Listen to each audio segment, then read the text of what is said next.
एक रिजवान और दूसरा जयराम, कहने वाले साथ में डायलॉग मारने वाले दोस्त आपको दगा देके चले गए, और ऐसे समय में दगा देके चले गए हैं जहाँ से जयराम अकेले आंसू भी रोएगा तो उसका मतलब दिल नहीं भर सकता है। नहीं, आपने सही कहा। कल जब मैंने सुना तो सबसे पहले हमने अपने सारे कार्यक्रम को कैंसिल कर दिया। और हमें लगता है कि आज मनसा पूजा के बाद हम पहली बार घर गए। अपने सारे साथियों को, जो फोर व्हीलर में गए थे, फोर व्हीलर को हम आधे रास्ते से घुमा दिए।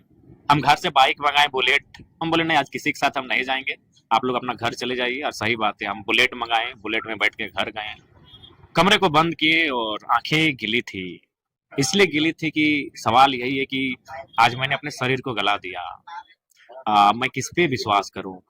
आज यही रिजवान दा। हालांकि उनको मैं फिर यही कहूंगा कि मैं उनको दगाबाजी के लिए याद नहीं करूंगा, मैं उनको संघर्ष के लिए याद करूंगा। उन्होंने संघर्ष किया है।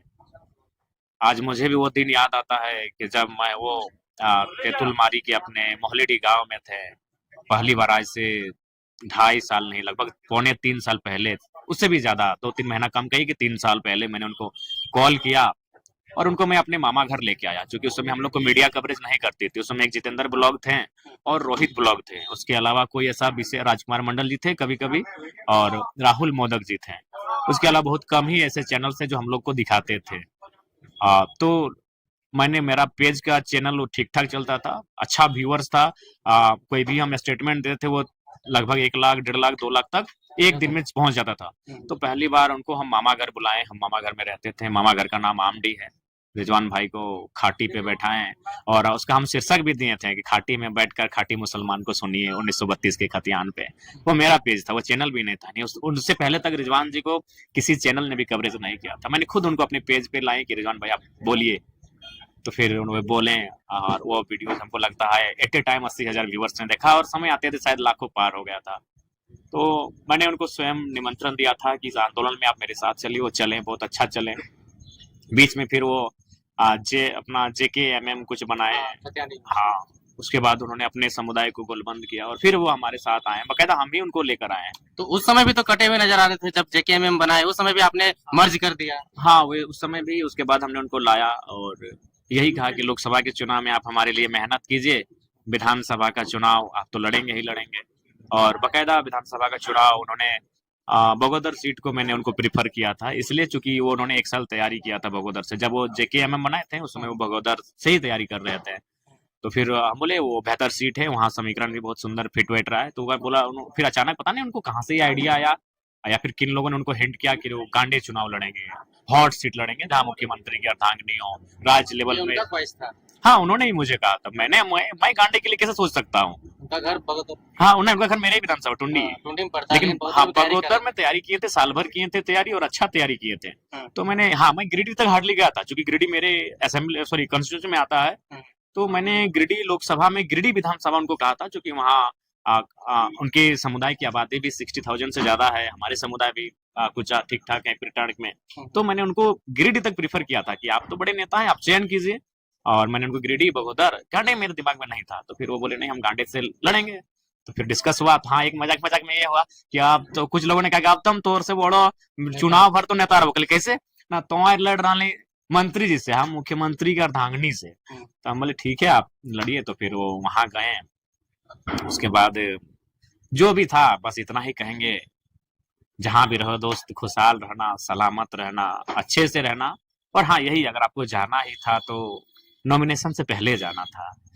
मतलब मतलब वो पार्टी के लिए डैमेज कर दिया। हाँ, बिल्कुल। उनको नहीं बुरा कहेंगे, मेहनत किए हैं इतना। जयराम महतो इस छोटी सी आयु में बहुत कुछ सहा है, आगे भी सह लेगा। अपने अपने नम आंखों को छुपाकर वो मुस्कुरा के बात कर लेगा, लेकिन रिजवान क्रांतिकारी को बद्दुआ नहीं देगा। लोग कहते हैं कि इसका मुस्लिम में पकड़ नहीं था, महतो लोग ही, जयराम महतो जैसे लोग और कुर्मी समुदाय के लोग ही इनको बड़ा नेता बना दिया है, बाकी ये उनका। सत्य है, ये भी सच्चाई है, इसमें आप नकार नहीं सकते हैं। क्योंकि आज उनको जो भी उनके व्यूअर्स भी हैं वो मैक्सिमम जो है हमारे समुदाय से ही हैं। उन्होंने जिन मंचों पे संबोधन किया है वो हमारे समुदाय की भीड़ थी। ये सत्य है, सत्य से नकार नहीं सकते हैं। लेकिन अंततः यही कहेंगे, अगर जाना ही था तो नॉमिनेशन से पहले चले जाते। ये तो वही कहानी हुई ना अनिल भाई, कि आपने शादी का कार्ड छपवा दिया है और निकल गए। अरे, आपको नहीं मर्जी थी, आप अपनी मर्जी से विवाह करते, लेकिन शादी का कार्ड नहीं छपवाना था। तो वही भाई साहब को यही था कि नॉमिनेशन से पहले जाना था, कम से कम वहां हम अपना प्रत्याशी तो दे सकते थे। सही बात है, लेकिन कहीं ना कहीं आपके लिए भी वो जेल गया जिस दिन लोकसभा का आपका नॉमिनेशन था, उनको उठा करके ले आदर, गया। इसीलिए मैंने कहा कि मैं उनको दगा के लिए याद नहीं करूंगा, मैं रिजवान जी को संघर्ष के लिए याद करूंगा। हालांकि मेरे समर्थक, उनके समुदाय के ही कुछ लोग उन्हें दगा के लिए याद कर सकते हैं, लेकिन जयराम महतो रिजवान को दगा के लिए याद नहीं करेगा। मीडिया मुझे 1000 बार अगर सवाल करेगी तो मैं 1000 बार यही कहूंगा कि मैं रिजवान भाई को संघर्ष के लिए याद करूंगा। बाकी वो जहां रहे खुशहाल रहे, बस यही एक मैंने एक टीस रह गई, एक मलाल रह गया कि जाना ही था, हाथ छोड़ना ही था तो नॉमिनेशन से पहले छोड़ देते। एक बार दगा दे दिया, दूसरा दे दिया तो एक्सेप्ट कर लिया, फिर से अगर आ जाएंगे रिजवान तो क्या कहिएगा? देखिए, अब सोचा जाएगा। हम लोग बहुत भावुक इंसान है, बहुत कोमल हृदय के इंसान हैं, और कभी अगर हम लोग इतने चालसाजी नहीं है। हम लोग हमें वो एक ऐसा केंद्र अध्यक्ष हैं जो आप पूछिए, हमारा मोबाइल का पासवर्ड हमारा एक पंचायत का सदस्य को मालूम है कि हमारे केंद्र अध्यक्ष जी के मोबाइल का पासवर्ड क्या है। बहुत सारी सीटों पे आपके कैंडिडेट जो दिए थे उसका रिजेक्शन लिस्ट जारी हो गया है, उस पर आप लोग क्या करेंगे? वहां पे तो आप कैंडिडेट आप दे नहीं सकते हैं। हाँ, वहां पे हम लोग किसी को समर्थन दे देंगे कि कोई समर्थन से चुनाव लड़ेंगे, उनका जो भी सिंबल होगा उस सिंबल को हम लोग समर्थन दे देंगे। बेरमो में क्या स्थिति है? अगर रिजवान आपके खिलाफ आके बेरमो में अगर प्रचार करते हैं, क्योंकि वो मुस्लिम बहुल इलाका है, तब तो फिर आपके लिए बड़ा डैमेज वाला स्थिति नहीं, होगा। डैमेज नहीं होगा, डैमेज नहीं होगा। वो स्वागत है, वो डुमरी आए, बेरमो आए आए, कोई दिक्कत नहीं। अगर वो मेरे खिलाफ भी बोलते हैं तो हम उनको, क्योंकि उन्होंने संघर्ष किया है हमारे लिए, बहुत मेहनत किया है, लेकिन होता है मान, पता नहीं उनको शायद फ्यूचर जो होता है वो एक दूरदर्शिता की सोच शायद नहीं देख पाए दूर तक जयराम महतो को। वो काफी कुछ पल के लिए चले गए, और वो जहां गए, हेमंत सोरेन तो अस्थायी नेता थे। आज अगर उनको जरूरत थी तो जयराम महतो की जरूरत थी। हेमंत सोरेन अस्थायी नेता हैं, 3 बार के मुख्यमंत्री हैं, उनके जाने, रिजवान जी के हेमंत के पास जाने या ना जाने से कोई फर्क नहीं पड़ेगा, लेकिन अगर जयराम महतो के साथ रहते तो बहुत फर्क पड़ता। लेकिन खैर, वो दूरदर्शिता की कमी दिखी उनमें और वो चले गए, जहां भी जाए खुशहाल रहे, सलामत रहे।